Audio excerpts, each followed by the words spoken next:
जो उनके स्पीचेस के बाद वहां पे जो भीड़ है वो आगे की तरफ बढ़ी। ठीक इसी प्रकार से जो टीकरी बॉर्डर पे जो किसान थे वे भी करीब 8 साढ़े 8 के बीच में निकले और उनमें वे आकर के नांगलोई टी पॉइंट पे बैठ गए और वहां पे ही प्रोटेस्ट किया।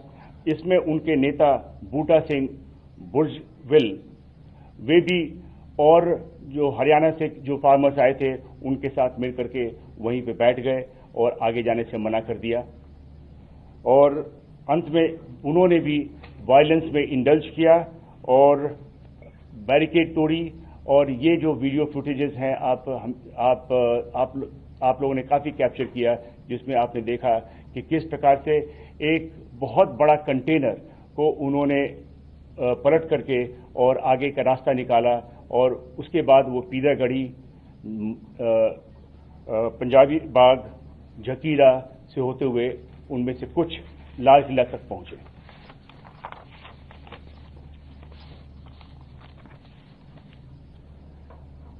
उसी प्रकार से गाजीपुर पे जो किसान थे उनमें से जो राकेश टिकायत के साथ जो किसान थे और भी उनके साथ और भी संगठनों के किसान वे भी इसी प्रकार से वायलेंस में इंडल्ज किया और वे आगे बढ़कर के अक्षरधाम गए और जबकि बहुतों को वापस भेज दिया गया, कुछ लोगों ने बैरिकेड तोड़ करके वे भी लाल किले तक पहुंच गए। इन सब पुलिस एक्शन में पुलिस ने संयम बरता। पुलिस के पास सभी ऑप्शंस थे, लेकिन पुलिस ने संयम का रास्ता चुना। पुलिस ने संयम का रास्ता इसलिए चुना कि हम जो जान माल की नुकसान नहीं चाहते थे, जो लॉस ऑफ लाइफ होना था उससे हम वो रास्ता न चुन करके हमने संयम का रास्ता लिया और ये हमारी और उनके बीच में अग्रीमेंट थी। हम जिम्मेवार रहे हैं और हम अपनी बड़े जिम्मेवारी के साथ जो अग्रीमेंट के हिसाब से हम पीसफुल रैली करवाना चाहते थे। ये जो वायलेंस हुई है वो टर्म्स एंड कंडीशंस को फॉलो नहीं करने की वजह से सब हुई है। इन सब जो वायलेंस हुई है इनमें सभी किसान लीडर्स भी शामिल रहे हैं। कुल मिलाकर के 394 पुलिसकर्मी घायल हुए हैं। इनमें से कुछ अभी भी हॉस्पिटल्स में एडमिट हैं और जैसा हमें जानकारी है इसमें कुछ आईसीयू में भी हैं। इसमें प्रॉपर्टी डैमेज हुआ है पुलिस की 428 barricade, 8 tyre killers, 2 DFMD, 4 x-ray machine, 4 steel gate, window glasses, grills वगैरह 30 पुलिस की गाड़ियां, जिसमें 2 PCR वैन भी हैं और 1 पुलिस जिप्सी भी है, 6 कंटेनर्स जिसको इस्तेमाल किया गया था रास्ता रोकने के लिए और डंपर्स, ये सब सारे डैमेज हुए हैं। पुलिस ने इस दौरान, जैसा कि मैंने कहा, बहुत ही रेस्ट्रेंट का इस्तेमाल किया है, संयम बरता है। इसमें हम लोगों ने टीयर गैस का इस्तेमाल किया क्राउड को कंट्रोल करने के लिए। इस दौरान कई पुलिसकर्मी, जैसा कि मैंने बताया, जख्मी भी हुए। सभी जो रास्तों से जो किसान लाल किले तक पहुंचे, वे रेड फोर्ट के जो रैम्पर्ट्स है वहां पहुंचकर वहां पे कई किसान संगठनों के झंडा फहराए और कुछ रिलीजियस झंडे भी फैलाए, जिसको पुलिस ने कब्जे में ली है और अभी हमारा ये केस प्रॉपर्टी है। मैं बताना चाहता हूं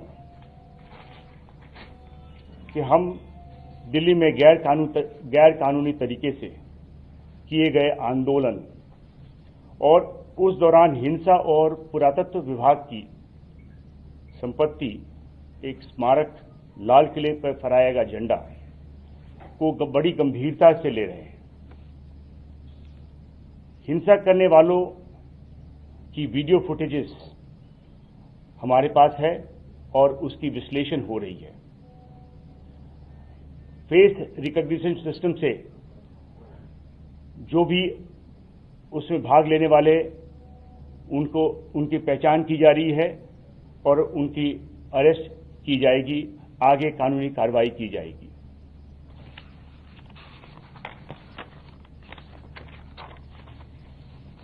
अब तक दिल्ली पुलिस 25 से ज्यादा क्रिमिनल केस रजिस्टर किया है और जैसा कि मैंने बताया है कि सीसीटीवी और वीडियो फुटेज से हम फेशियल रिकॉग्निशन सिस्टम से पहचान की जा रही है। एक चीज सबको बतलाना चाहता हूं कि कोई भी कल्प्रिट जिसकी पहचान होती है और जिसकी शमूलियत पाई जाती है उसको छोड़ा नहीं जाएगा। No one will be spared. जो भी फार्मर्स लीडर्स हैं और उनकी शमूलियत पाई जाती है उनके खिलाफ कानूनी कार्रवाई की जाएगी। राष्ट्र के सम्मान और सुरक्षा में दिल्ली पुलिस किसान संगठनों से पूछताछ करेगी और जो भी कठोर कार्रवाई करनी पड़ेगी वो करेगी। धन्यवाद। Sir, there is a report, there is a news that is coming that some hundreds of Twitter accounts have been used from across the border and for some anti-social elements. Would you speak on that? What is the status on that? पिछले press conference जब की गई थी तो उसमें आपको बताया गया था कि करीब 308 ऐसे ट्विटर हैंडल्स जो क्रिएट किए गए हैं जो विदेशी लैंड से किए गए हैं, पाकिस्तान में किया गया है, जिससे बार बार उकसाया गया था कि ज्यादा से ज्यादा लोग आकर के और दिल्ली के बॉर्डर्स पे किसान ट्रैक्टर मार्च में भाग लें। सर, जब इनपुट्स मिल रहे थे और इंटेलिजेंस की भी तमाम रिपोर्ट आ रही थी, क्योंकि एजेंसी इस चीज को देखकर कर रही थी कि ये कुछ भी कर सकते हैं, तो ऐसी सिचुएशन में क्या इमरजेंसी के तौर पर इनकी परमिशन कैंसिल करना जरूरी नहीं था, या ऐसा था कि काबू किया जा सकता था उस वक्त में ही कैंसिलेशन हो जाता, रिजेक्ट हो जाती परमिशन इनकी? सर, इन्हीं के साथ मेरा भी सवाल है कि इंटेलिजेंस ये फेल्योर है ये जो वायु हो रहा है, अगर वो आप लोग तक पहुंची और 12:30 तक आप लोग इसको लेकर बहुत ज्यादा सीरियस नहीं हुए, तो आखिरकार में क्या आप लोग को ज्यादा भरोसा था क्या इन लोगों के ऊपर, इन लोगों के साथ जो हमारी एग्रीमेंट हुई है इस एग्रीमेंट पे कायम रहेंगे? ये अपने मुहैदे पर कायम रहेंगे। जी देखिए, हमारे को बराबर सभी प्रकार की इंटेलिजेंस मिल रही थी और हम उस पर काम कर रहे थे। अगर इंटेलिजेंस मिलने में कोई कमी होती तो ये जो हमने 308 ट्विटर हैंडल्स के बारे में बताया, जो हमारे इंटेलिजेंस कलेक्शन प्रोसेस में अगर कोई कमी होती तो ये हमारी इसकी ज्ञात ना होती। इस प्रकार की हमें सभी इंटेलिजेंस था।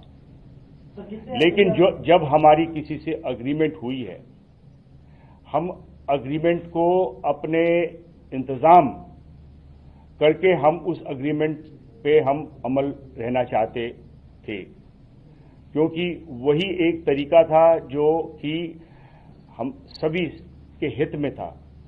हमने दिल्ली पुलिस ने जो इंतजाम किया है वो उसी का नतीजा था कि इन सब के बावजूद भी, जिस प्रकार की जो वायलेंस हुई उसके उन सब के बावजूद भी एक भी व्यक्ति का मौत पुलिस के एक्शन से नहीं हुआ और पुलिस ने संयम बरत करके इन सारे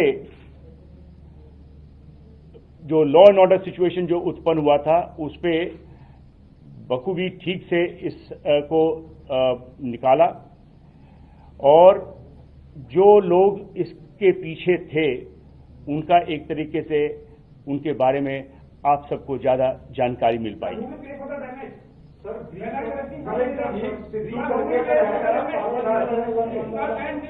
सर ब्रीच ऑफ ट्रस्ट हुआ है, क्या फार्मर्स लीडर अरेस्ट होंगे? पुलिस के साथ उन्होंने आपको विश्वास दिलाया था, लेकिन उसके बावजूद ब्रीच ऑफ ट्रस्ट रहा, तो क्या फार्मर जो लीडर था वो सीधा रिस्पॉन्सिबल है? क्या उनके खिलाफ एक्शन लेगी जरूरत? कितने फार्मर लीडर्स के ऊपर FIR हुई? हमने अपने बयान में हमने बिल्कुल साफ कहा है कि जिन फार्मर्स लीडर्स और जिस किसी का भी इन केसेस में शमूलियत पाया गया, उनके खिलाफ कठोर कार्रवाई की जाएगी।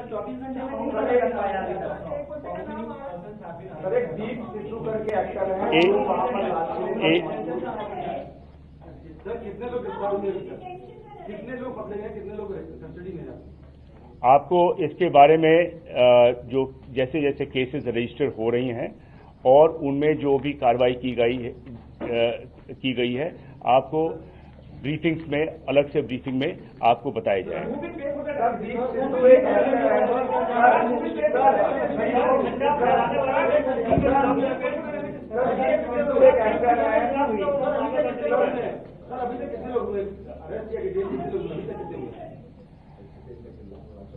देखिए, ये हमारा जो अग्रीमेंट हुआ है,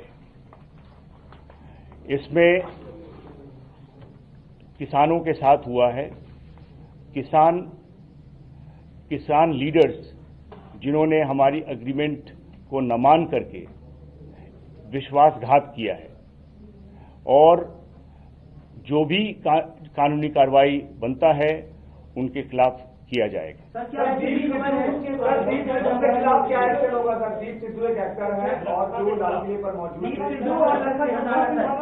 एक और आपने जो प्रश्न किया था कि अभी तक कुल 19 अक्यूज का अरेस्ट हुआ है और 50 इसमें अभी डिटेन किए गए हैं और पूछताछ की जा रही है। सर दीप सिद्धू लाल किले पर मौजूद थे, सर दीप सिद्धू लाल किले पर मौजूद थे, दीप सिद्धू के वीडियो वायरल हुए हैं, वो भड़का रहा था वहाँ पर, क्या उसके खिलाफ कोई मामला दर्ज किया जाएगा, कोई एक्शन होगा? I'm talking about that individual who stood on the tomb of Lal Killa and who was the flag. देखिए, मैंने जब ये आपको बताया है कि हर एक कोई व्यक्ति जिन्होंने इस जघन्य अपराध में हिस्सा लिया है उसके खिलाफ कानूनी कार्रवाई की जाएगी, और अभी केसेस रजिस्टर हुए हैं। केस के इन्वेस्टिगेशन में कई नाम आएंगे और जिनका भी नाम आएगा उनके खिलाफ जो कठोर कदम हमने ठान ली है वो ली। E5 चैनल पंजाबी हुणे सब्सक्राइब करो, बेल आइकन पे क्लिक करो।